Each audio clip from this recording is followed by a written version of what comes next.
Quando a gente fala de Daniel na cova dos leões, a gente fica pensando às vezes que é história de criança, né? Que não tem nada a ver com a nossa vida. Vamos dar uma olhada nesse texto? Daniel capítulo 6, que diz assim: Dário decidiu constituir 120 sátrapas para que administrassem todo o seu reino.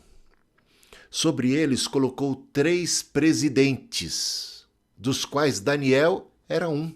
Olha só a honra que o rei Dário deu a Daniel, que ele era presidente, um dos 3 presidentes sobre este ministério, esses ministros chamados sátrapas. Então, sobre eles colocou 3 presidentes, dos quais Daniel era um, aos quais esses sátrapas deveriam prestar contas, para que o rei não tivesse nenhum prejuízo. Então mesmo Daniel se destacou entre os demais presidentes e sátrapas, porque nele havia um espírito excelente. O rei até pensava em colocá-lo sobre todo o reino. Olha, isso acaba despertando o quê? Inveja. Então os presidentes e os sátrapas começaram a procurar um pretexto relacionado com a administração do reino para poderem acusar Daniel, mas não conseguiram encontrar esse pretexto, nem culpa alguma, porque ele, Daniel, era fiel e não se achava nele nenhum erro e nem culpa. Então esses homens disseram: nunca acharemos um pretexto para acusar esse Daniel, a menos que procuremos algo relacionado à lei do Deus que ele adora.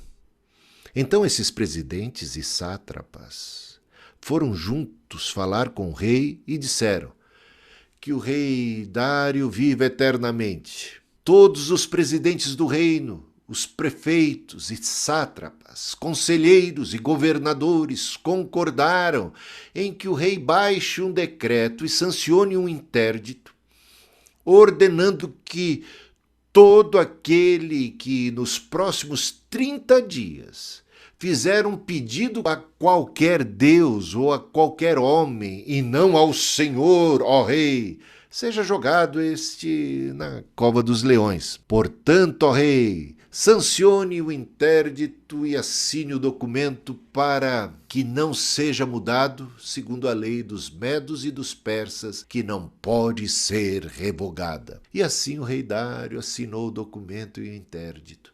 Quando Daniel soube que o documento tinha sido assinado, voltou para casa. Em seu quarto, no andar de cima, as janelas abriam para o lado de Jerusalém. 3 vezes por dia ele se punha de joelhos, orava e dava graças diante do seu Deus, como era o seu costume. Então aqueles homens foram juntos até a casa de Daniel e o encontraram orando e fazendo súplicas diante do seu Deus. Depois se apresentaram ao rei para falar a respeito do interdito real. Perguntaram ao rei: não é verdade que o Senhor assinou um interdito ordenando, no espaço de 30 dias, que todo homem que fizesse um pedido a qualquer Deus ou a qualquer homem, e não ao Senhor, ó rei, fosse este jogado na cova dos leões? O rei respondeu: sim, o decreto está em vigor, segundo a lei dos medos e dos persas, que não pode ser revogada. Então eles disseram ao rei: esse Daniel, que é dos exilados de Judá, faz pouco caso do Senhor, ó rei, e do decreto que o Senhor assinou. 3 vezes por dia ele faz a sua oração. Ao ouvir isso, o rei ficou muito triste e decidiu livrar Daniel até o pôr do sol e se empenhou para salvá-lo. Então aqueles homens foram juntos até o rei e lhe disseram: lembre-se, ó rei, que é uma lei dos medos e dos persas, que nenhum interdito ou decreto que o rei sancionou pode ser mudado. Então o rei ordenou que trouxessem Daniel e o jogassem na cova dos leões. O rei disse a Daniel: o seu Deus, a quem você serve continuamente, que ele o livre. Foi trazida uma pedra e ela foi colocada sobre a boca da cova. O rei selou a pedra com seu próprio anel e com o anel dos homens importantes do reino, para que nada se mudasse a respeito de Daniel. Então o rei se dirigiu para o seu palácio, passou a noite em jejum e não deixou trazer à sua presença instrumentos de música, e o sono fugiu dele. Pela manhã, ao romper do dia, o rei se levantou e foi depressa à cova dos leões. Ao se aproximar da cova, chamou Daniel com voz triste. O rei disse a Daniel: Daniel, servo do Deus vivo, será que o seu Deus, a quem você serve continuamente, conseguiu livrá-lo dos leões? Daniel respondeu: que o rei viva eternamente. O meu Deus enviou o seu anjo e fechou a boca dos leões para que não me fizessem mal algum. Porque fui considerado inocente diante dele, e também não cometi nenhum delito contra o Senhor, ó rei. Então o rei, com muita alegria, mandou que tirassem Daniel da cova. Assim, Daniel foi tirado da cova e não se achou nele ferimento algum, porque havia confiado em seu Deus.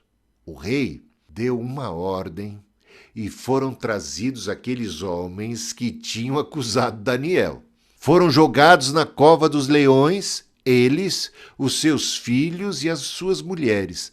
Ainda não tinham chegado ao fundo da cova e já os leões se apoderaram deles e lhes esmigalharam todos os ossos. Então o rei Dário escreveu às pessoas de todos os povos, nações e línguas que habitam em toda a terra: que a paz lhes seja multiplicada. Faço um decreto pelo qual em todo o domínio do meu reino todos tremam e temam diante do Deus de Daniel, porque ele é o Deus vivo, e que permaneça para sempre.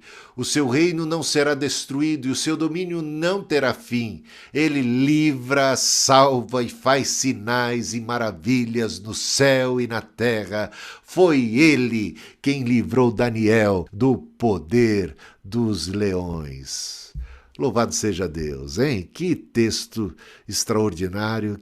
Que experiência é essa de Daniel? Quantas lições podemos tirar daqui? Olha, a gente está diante aqui de um texto tão interessante. O Daniel prosperou. Muitas vezes os problemas que a gente tem a ver não apenas com os erros que a gente comete, mas com os nossos sucessos. O sucesso causa ciúmes, inveja, e talvez vocês já tenham passado por algo semelhante. Isso a gente vai experimentando desde a infância, não é? Como é que a gente lida com perseguição, oposição de invejosos e de tramóias? E a inveja, o ódio era tão grande que eles tramaram a morte do Daniel. Eles queriam ver um defeito, um erro, ou uma corrupção, algum ato de corrupção, alguma coisa que pudesse levar o Daniel para a prisão, para poder acusar o Daniel diante do rei. Não encontraram nada. Isso era até para convencê-los de que Daniel era um cara legal. Mas eles não se importaram que ele fosse um cara legal. O que eles queriam era o lugar de Daniel. E o ódio tomou conta do coração deles a ponto de tramarem a própria morte. Criaram toda uma circunstância, através de bajulação e tudo mais. Agora, a gente pode estender isso porque a gente pode sofrer perseguição por várias razões. Oposição, tramóias, traições. E como é que a gente reage quando isso acontece? Lembra Salmo 26? É o clamor por justiça. Faze-me justiça, ó Deus. Então, alguém que está na situação de Daniel está clamando por justiça. Daniel não vai mexer os pauzinhos, não vai usar a sua influência para tentar se safar. É interessante a postura dele. Ele continua muito fiel a Deus, mesmo sabendo que isso pode colocar a sua vida em perigo, que ele pode perder a sua condição tão privilegiada. Ele mantém-se fiel ao Senhor. Então você vai vendo quanta coisa está em jogo, tudo que está rolando. E ele não vai atacar os adversários. Ele vai colocar a sua causa diante de Deus. Ele vai continuar orando, sim, ainda que isso pudesse trazer essa punição. É interessante, né? Daniel muito firme, confiando em Deus. Senhor, coloco diante do Senhor a minha vida, a minha causa. E o Senhor sabe da minha inocência.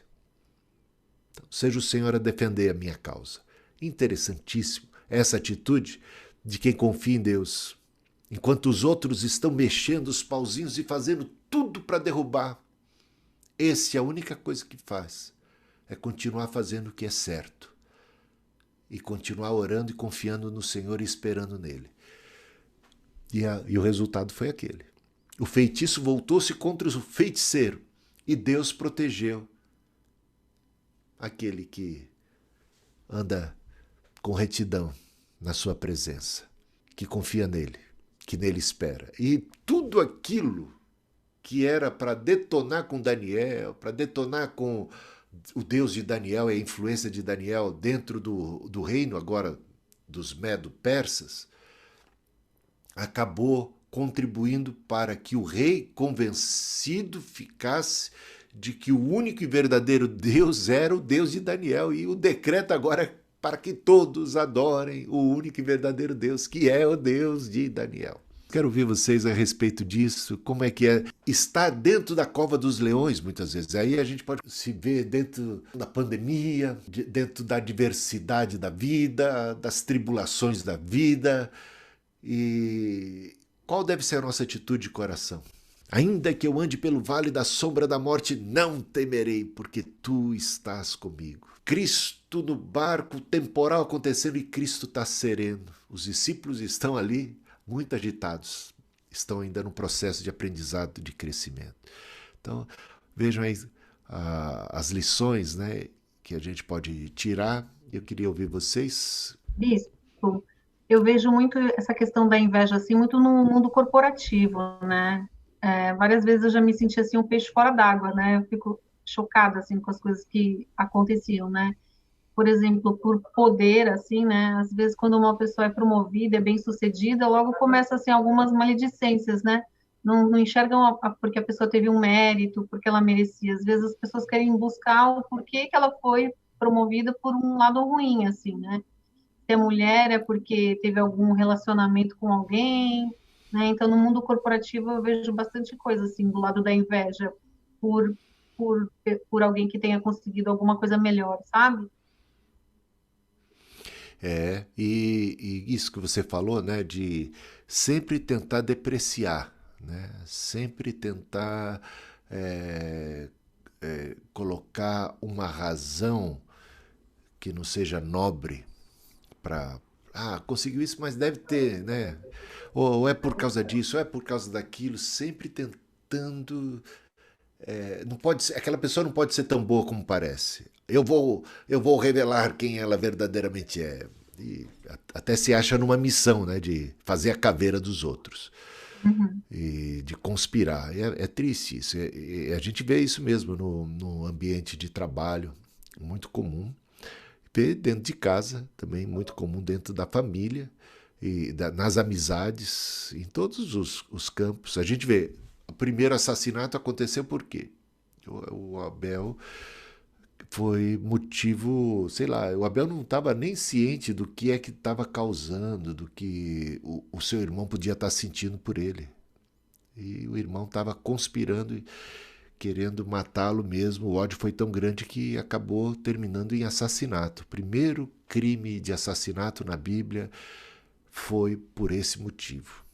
Isso é muito comum. Infelizmente, acontece aos montes. Precisamos ser vigilantes, né, quanto a isso. E também saber nos comportar quando somos vítimas e nunca incorrer nesse erro, né? Então a atitude deve ser sempre uma atitude de quem busca ser correto, busca fazer as coisas diante de Deus. Às vezes a gente vai parar na cova dos leões por causa disso. Não é não? Vai parar na cova dos leões. E podemos nos sentir então desamparados. Deus, o Senhor permitiu que fôssemos parar na cova dos leões. Cadê o Senhor que não nos livrou da cova? Porque é uma tentação a gente falar assim: ó, Deus, se o Senhor existisse mesmo, eu não vinha parar aqui na cova. Olha que lugar, que buraco que eu fui me meter. E o que eu fiz foi orar, foi ser fiel, foi ser obediente. Então pode ser que pessoas que tenham caminhado bem venham a falhar exatamente nesse ponto, que quando vão parar no Vale Sombrio, na Cova dos Leões, no meio de uma tempestade, se sintam desamparadas por Deus. Mas você vê que Daniel não se sentiu, não. Daniel falou: o Senhor está comigo, a tua vara e o teu cajado me consolam, está aqui presente. É bacana ver isso. Então, essa atitude do crente, do cristão, do que confia no Senhor. Muito bem. Deus ajude aí a gente a sempre ter a postura correta e saber que vamos, né? Se virou vidraça, vai levar pedrada, né? Não atacam pedra em árvore que não tem fruto. Então, é meio isso. Faz parte do processo. A gente tem que saber também aguentar o tranco e saber se comportar e não entrar no jogo sujo. Não entrar no jogo sujo. Não fazer errado. Agir correto. Confiar no Senhor. Confiar em Deus. Deus é maior. Quem mais gostaria de compartilhar algo? Eu gostaria, pode? Chega mais, Regina. É exatamente isso. Quando eu não era convertida, quando eu sofri uma injustiça desse tipo, eu nunca fui de revidar, né? Parece que eu sou, né, impulsiva, mas eu nunca fui de revidar. Depois que eu me converti, realmente eu apliquei isso. E eu percebi isso que o senhor acabou de falar. O fato da gente revidar, a gente fornece armas para os inimigos. A melhor coisa é se calar e confiar em Deus, certo? Às vezes demora, mas agora a gente tem a certeza de que Deus é fiel. Eu acho assim a postura do Daniel, acho um dos personagens que eu mais gosto, né? Porque ele foi coerente, né? Ele defendeu a bandeira dele, né? Sempre. E eu aprendo muito com ele, e isso eu aprendi com ele. Depois que eu me converti, que eu estudei Daniel, tudo, eu não revido, lógico que eu fico magoada, que nem diz ontem, né, no 26. Romanos 12 ontem, né? É, Não deixe o sol se pôr sobre a vossa ira. Já se pressupõe que uma reação mais imediata de qualquer um de nós quando somos injustiçados, perseguidos, caluniados, seja lá o que for, é uma indignação, né? É natural. Aí agora, o que a gente vai fazer com isso? A gente vai dar vazão a isso? A gente vai partir para a retaliação? A Bíblia diz: não se deixe o sol se pôr sobre a vossa ira, não vos vingueis a vós mesmos, né? Dai lugar à ira, à justiça. A vingança pertence ao Senhor. Coloca a tua causa, faz o bem e deixa o restante nas mãos de Deus. Daniel é tão impressionante, Regina, que ele era um escravo praticamente, foi levado como alguém ainda muito jovem, adolescente, para a terra da Babilônia. E lá ele foi galgando, né? Ele vai conquistando cada vez mais espaço, sempre sendo fiel a Deus, e ele foi considerado assim pelo rei Nabucodonosor, pelos poderosos do Império Babilônico, alguém de muita confiança e tornava-se sempre líder, governador, sabe? Estava sempre assim nesse status. Mudou. Olha, simplesmente caiu o Império Babilônico. Foi sucedido pelos vitoriosos medos e persas. Tem o rei Ciro, o rei Dário. E agora, veja só, a gente percebe o quanto ele era benquisto e agora estava entre os três mais destacados presidentes daquele ministério e era o mais destacado dentre os três. Ou seja, debaixo do rei Dário, do imperador, era Daniel.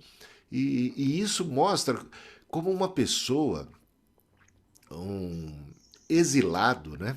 Como alguém que passou por tanta penúria, perdeu pai, mãe, a sua terra destruída, vai parar na família na terra do opressor e mantém-se fiel a Deus e é honrado e honra a Deus ali, muda-se o império, cai um reino, cai um rei, mesmo dentro do império da Babilônia, caiu Nabucodonosor, veio o filho, foram caindo reis, e Daniel permaneceu. Mudou o império, e Daniel permaneceu. Gente, está aí o caminho de ser bem-sucedido na vida, né? Eu lembrei de Tiago, capítulo 3, dos versículos 13 ao 18, mas eu vou salientar primeiro o 13 e o 17. Existem duas sabedorias. Qual é a sabedoria que nós seguimos? Em que time eu estou, né? Em que time nós estamos? Quem entre vós é sábio e entendido, mostre pelo seu bom procedimento as suas obras em mansidão de sabedoria. No 17, mas a sabedoria que vem do alto é primeiramente pura, pacífica, moderada, tratável, cheia de misericórdia e de bons frutos, sem parcialidade, sem hipocrisia. Agora, existe a outra sabedoria. E nessa sabedoria, mas se tendes em vosso coração amarga inveja, sentimento faccioso, não vos glorieis nem mentais contra a verdade. Isso não é a sabedoria que vem do alto, mas é terrena, animal e diabólica. Pois onde é inveja e sentimento faccioso, aí é confusão e toda obra má. Um contraste, né? Boas as obras de mansidão de sabedoria e toda obra má. Existe tranquilidade no espírito, né, daquele que segue a verdadeira sabedoria, a sabedoria do alto. Não importam as circunstâncias em que esteja passando. Agora, aquele que tem amarga inveja sempre está atordoado. Acho que nunca é feliz. Nunca vai ser feliz. Então, eu achei interessante fazer esse paralelo. E nós pensarmos, refletirmos na nossa vida, aonde eu estou, que grupo eu pertenço, como tem sido o meu processo. Muito bom. E esse contraste, olha, falando de sabedoria, porque às vezes parece ser sábio, né? Parece ser esperto, aquilo que a gente fala, essa esperteza do mundo, de puxar o tapete, de lutar, de ter inveja, de, olha, me dei bem. Só que vai acabar caindo na condenação de Deus. Os sátrapas se sentiram o máximo. Daniel, olha, conseguimos, fomos bem-sucedidos no nosso intento. Daniel foi parar na cova dos leões.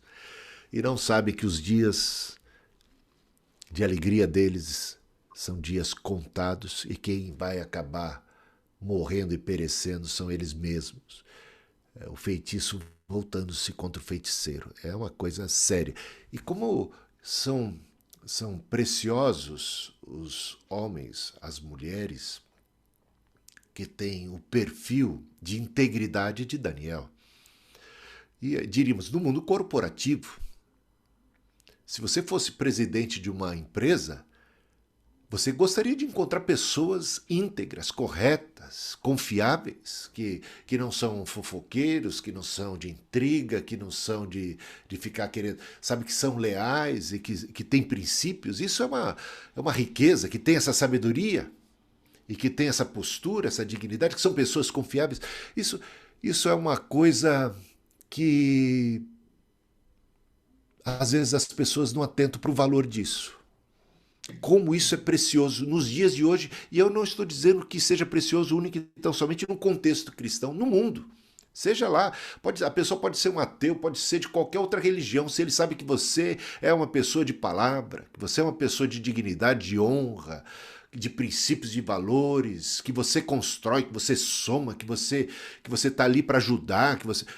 Isso aí é uma riqueza, isso é um tesouro. Por isso que o rei Dário, que era de outro Deus, que era de outra religião, apreciou tanto e viu tanto valor de Deus, a vida de Deus dentro de Daniel, e viu o poder de Deus atuando, protegendo a Daniel, que se converteu, digamos assim, né? É uma história magnífica e que fala que a gente pode e deve confiar no Senhor e fazer o bem, e ter essa sabedoria aí, né, Sônia? Isso aí, essa sabedoria que é a verdadeira sabedoria.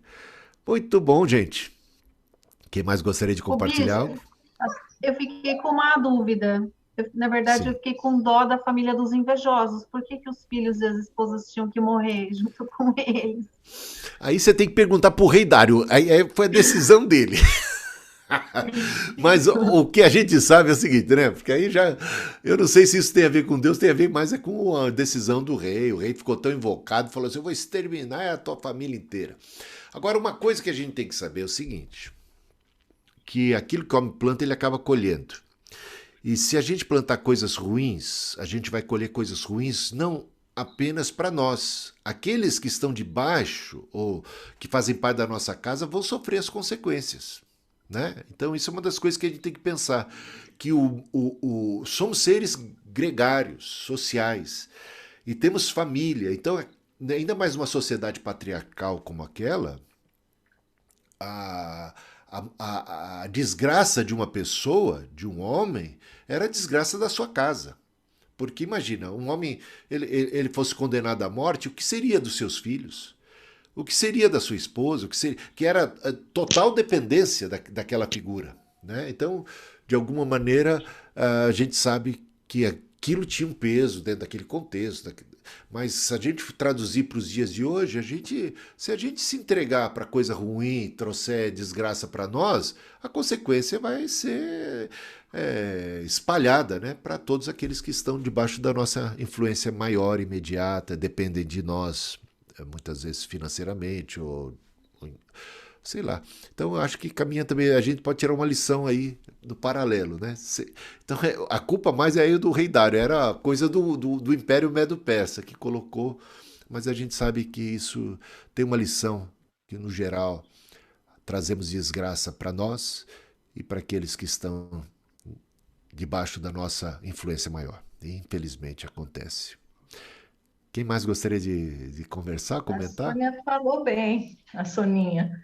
Então, é Muito. maravilhoso quando a gente confia em Deus. Nossa, como é maravilhoso. Eu já passei por muitas lutas, muitas dificuldades, mas como é maravilhoso, como é vitorioso a gente confiar em Deus e sempre procurar fazer nosso melhor, sempre. Diante de Deus, né? Aprender de Jesus a ser manso, humilde, justo, puro, limpos de coração, porque quando a gente fala com Deus, Deus responde. Não é tudo para nós, mas temos que fazer a nossa parte. Quem planta, colhe. Se plantarmos o bem, vamos colher o bem. E eu tenho muitas e muitas vitórias que eu tive na minha vida, e com lutas, muitas lutas, mas muita vitória. Amém. É isso que eu quero deixar com vocês. Confiar sempre em Deus. Alguém gostaria de falar mais alguma coisa? Podemos encerrar. Opa, fala, Inês. Em 2013, eu fui demitida da empresa. E eu sabia que era uma moça, uma mulher que entrou lá, e ela batalhou e lutou contra mim durante algum tempo, até que ela convenceu o meu patrão a me demitir. E eu sempre tive isso. Quando eu percebo que alguém vai falar de mim, eu saio de perto para que a pessoa fale à vontade. E eu não falei nada. Eu falei, no tempo de Deus, eu entrei nessa empresa. No tempo de Deus, eu vou sair.